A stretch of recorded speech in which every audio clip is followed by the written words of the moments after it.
last visit in the Loreseeker archives, we explored Meetra Suriks' epic showdown against the Sith Triumvirate, and afterwards, she began her journey to locate Revan. What happened to Revan after his capture on Athema by a member of the Dark Council? Revan was taken to Dromund Kaas, but not before the Emperor. Darth Nihilus had other plans for Revan, as she plots to take over the throne herself. Revan was able to break free of the Emperor's mental commands, and Nihilus needed this information. She would imprison him in her stronghold and pumped him full of drugs that suppressed Revan's connection to the Force. Revan would be interrogated and held for a total of 3 standard galactic years. During this time, he was eventually able to move around his cell, but was not given extra clothes, and only allowed a refresher and a sink. Nihilus would give up her attempts for Revan's knowledge. However, Lord Scourge would become obsessed with Revan's philosophy. Revan used the 3 years to his advantage. Although it was agony, he eventually was able to build an immunity to the drugs that allowed him basic Force uses. Revan would also begin to use his skills to trick Scourge into giving him information on the Empire. Around the end of his captivity, Revan finally determined that he was not going to be saved by Bastila, Canderous, or any other of his companions, because they would have found him by now. Desperate to escape, Revan made a mistake by revealing his intentions to join Scourge to defeat Nihilus, and then the Emperor. Scourge laughed at this, and just before leaving, Revan would lie and say he had a vision of the Force of his freedom.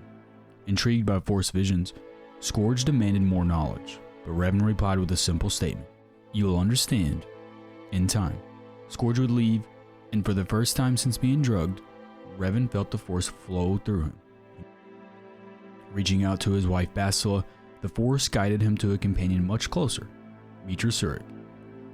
Surik would arrive on Athema, and eventually make her way to Dromund Kaas, and as the Force willed it, she would locate Scourge. Astonished that Revan's vision came true, Scourge believed Revan was the one to defeat the Emperor. Now a turncoat for the Jedi, Scourge would aid in the release of Revan, but took a more drastic approach by revealing to the Emperor Darth Nihilus' plans to betray him. This created a diversion for the pair to enter the stronghold while the Imperial Guard was attacking it. Meetra made her way all the way down to the dungeon and embraced Revan for the first time since the end of the Mandalorian Wars. This event took over Revan, and the drugs made him collapse. Scourge administered the antidote, and Surik would present to Revan a gift from Bastila, his old mask.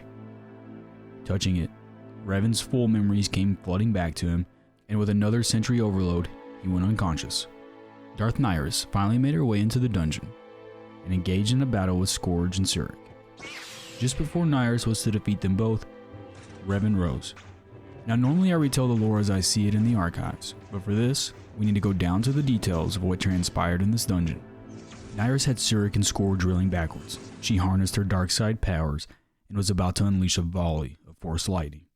Revan rose, quiet, wearing the same clothes he had for over 3 years, but he now donned his ancient Mandalorian mask.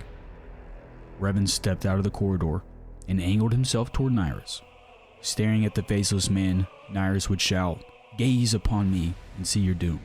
I am Darth Nihilus, Lord of the Sith.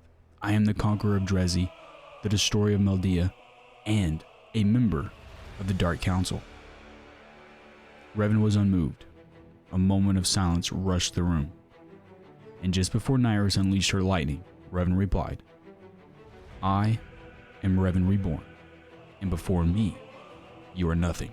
Revan consumed the lightning attack into his hands and unleashed it back towards Nihilus. The bolts ripped her apart, leaving nothing but a pile of ash, and Revan standing there, reborn.